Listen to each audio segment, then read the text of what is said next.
Si t'as cliqué sur cette vidéo, c'est parce que t'en as marre de stagner. T'as des objectifs et tu veux avancer, mais t'as l'impression qu'il te manque encore quelque chose pour vraiment faire la différence. Tu penses peut-être devoir faire plus ou que tu n'es pas assez motivé. Tout le monde te dit que sans discipline, tu n'y arriveras jamais. Mais personne n'explique clairement comment faire pour que la discipline fasse partie de ta vie. Alors dans cette vidéo, je vais te partager 5 règles de discipline qui ont changé ma vie et qui sont prouvées scientifiquement. Des stratégies concrètes, simples à appliquer, qui peuvent tout changer si tu les prends au sérieux.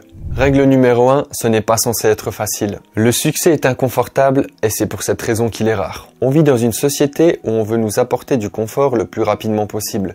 Tu veux manger, tu commandes sur Uber Eats. Tu veux te distraire, t'ouvres Netflix. Tu t'ennuies, tu scrolles sur ton téléphone. Et c'est justement ce confort qui rend la discipline si précieuse et difficile à mettre en place. Il y a une raison scientifique à ça.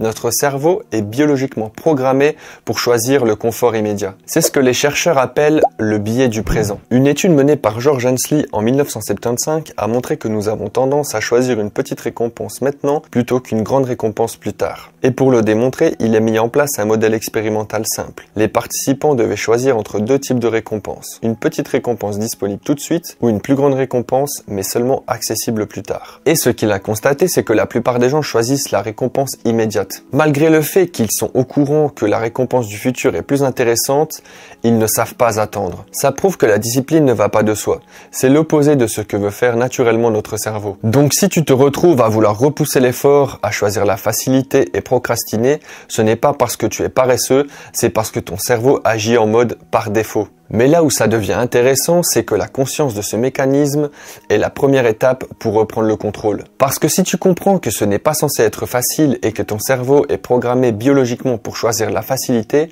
à ce moment-là, tu peux mettre des choses en place pour éviter ce piège. Alors voici une méthode simple pour entraîner ton cerveau à toujours choisir le long terme. Tu vas utiliser une technique qu'on appelle le switch de perception. La première étape, quand tu ressens une envie de céder, par exemple sauter une séance de sport, procrastiner, etc., arrête-toi pendant 5 secondes et pose-toi cette question. Est-ce que je suis en train de choisir le confort du moment au détriment de ce que je veux vraiment? La troisième étape, rappelle-toi que ce mini inconfort que tu ressens maintenant est exactement ce qui va te rapprocher de ton objectif.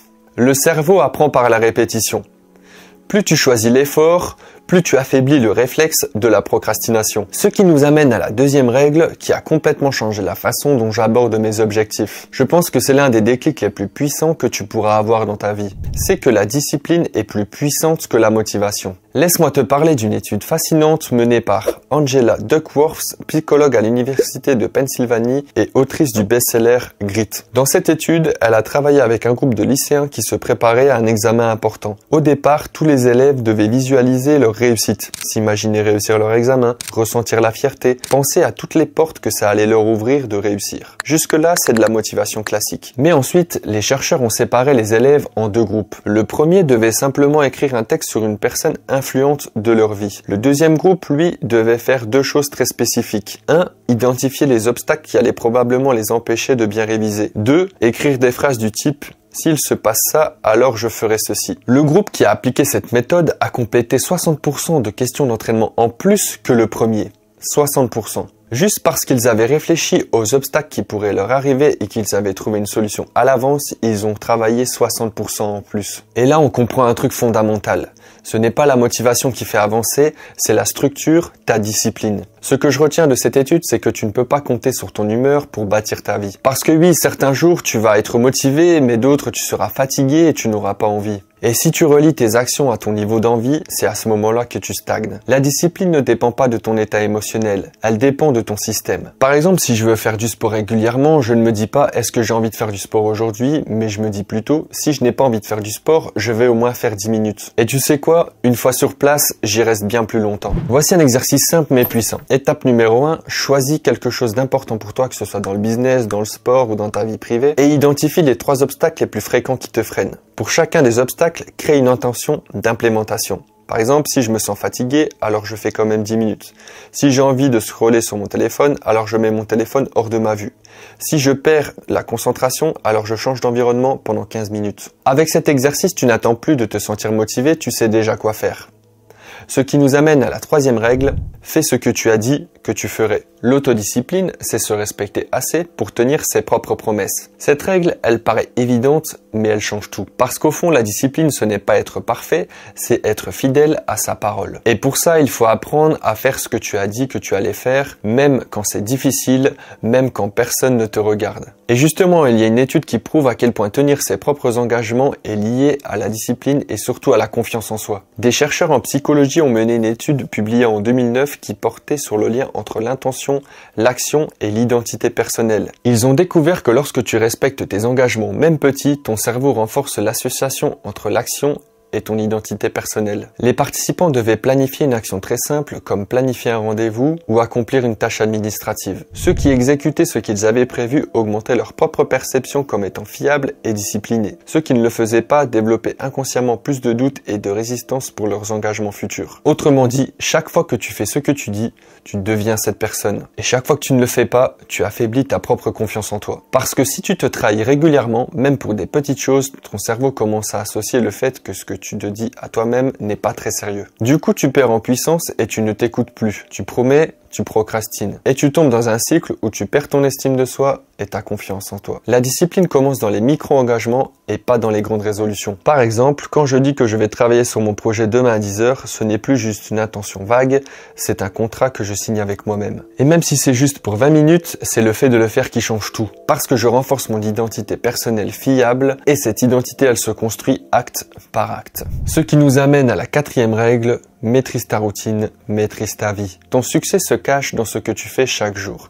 Cette règle, c'est celle qui m'a apporté le plus de stabilité dans ma vie perso, dans mon business et surtout dans ma tête. Parce que oui, avoir des objectifs ambitieux, c'est bien, mais c'est pas ça qui change la vie. Par contre, ta routine, si. Et pour comprendre à quel point ta routine peut avoir un impact énorme sur ta vie, je veux te partager cette étude. En 2002, le chercheur Wendy Wood, professeur de psychologie à l'Université de Californie du Sud, a publié une étude sur les habitudes et les comportements automatiques. Dans cette étude, elle a suivi des centaines de personnes dans leur quotidien pour analyser ce qu'ils faisaient de manière répétée et inconsciente. Résultat, en moyenne 43% de ce que nous faisons chaque jour est réalisé de manière automatique sans que nous en ayons conscience. Autrement dit, tu vis presque la moitié de ta vie en pilote automatique. Et ce qui est dingue, c'est que les gens les plus disciplinés ne sont pas ceux qui se forcent le plus. Ils ont réussi à mettre en place une routine stable pour qu'ils fassent les bonnes actions sans effort mental. Parce que la discipline, ce n'est pas avoir de la volonté tous les jours, mais c'est justement de réduire la volonté au maximum. Quand ton cerveau sait exactement ce qu'il doit faire, dans quel contexte, à quelle heure,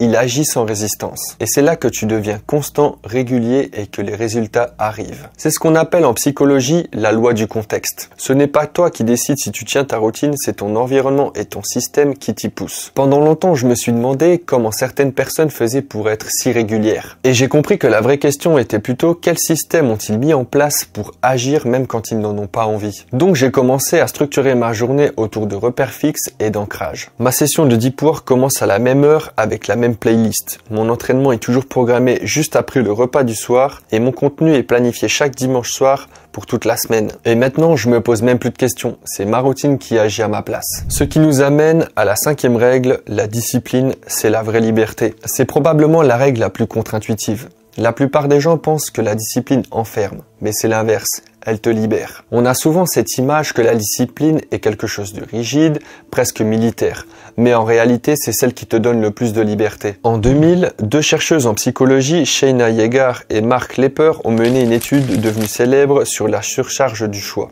Dans leur expérience, elles ont placé deux stands dans un supermarché. L'un avec 6 confitures à goûter et l'autre avec 24 confitures. Résultat, les gens étaient beaucoup plus attirés par le stand avec 24 confitures, mais le truc, c'est que le stand à 6 confitures a vendu 10 fois plus de confitures que l'autre. Pourquoi? Parce que trop de liberté peut te paralyser, tandis qu'un cadre peut te libérer de cette pression et te faire avancer. Et c'est pareil dans la vie, quand tu te lèves, que tu n'as pas de structure, de discipline ou de plan, tu as trop de choix pour la dispersion et les distractions. Ça te fatigue et ça te vide. Mais quand tu as une structure claire, que tu sais quoi faire et quand le faire, tu n'es plus prisonnier de ta distraction, de ton indécision et de ta flemme, tu es libre. Parce que la plupart des gens pensent que la liberté c'est de faire ce que je veux quand je veux, mais cette fausse liberté mène plutôt à l'incohésion, la dispersion et tout simplement à te faire stagner. La vraie liberté c'est je peux faire ce que je veux parce que je suis en maîtrise. Et cette maîtrise, elle passe par la discipline. Pendant longtemps, je me suis dit que la discipline allait m'étouffer. Je voulais rester flexible, mais en fait j'étais l'esclave de mes émotions. émotions. J'ai compris qu'au plus ma vie est cadrée de manière intelligente, au plus je me sens serein, au plus je suis créatif et au plus en fait j'ai du temps libre. Parce que je ne suis plus en train de me battre avec moi-même chaque jour, j'ai un système, j'ai une base solide et ça me permet d'avancer constamment sans me cramer mentalement. Voici 3 actions concrètes pour transformer ta discipline en liberté. Crée un planning hebdomadaire avec des blocs fixes pour les choses non négociables. Ton contenu, le sport, tes projets business, cela doit devenir des rendez-vous avec toi-même. Planifie ton temps libre avec autant de sérieux que ton travail. Oui, la liberté peut aussi être organisée. Décide à l'avance pour ne plus subir tes choix au moment venu. Par exemple, le soir, je prépare ma tenue de sport, plus ma to-do list du lendemain pour que je n'ai plus aucune friction. Ce que tu es en train de faire ici, c'est de créer un système qui te sert au lieu de te contrôler. Une fois que tu auras fait ça, tu n'auras plus vraiment à te soucier de la discipline. Mais il y a encore une chose qui peut poser problème, c'est la progression. Car progresser est un défi pour nous tous. Si tu veux, j'ai fait une vidéo juste ici où je t'explique comment progresser si vite que ça ressemble à de la triche.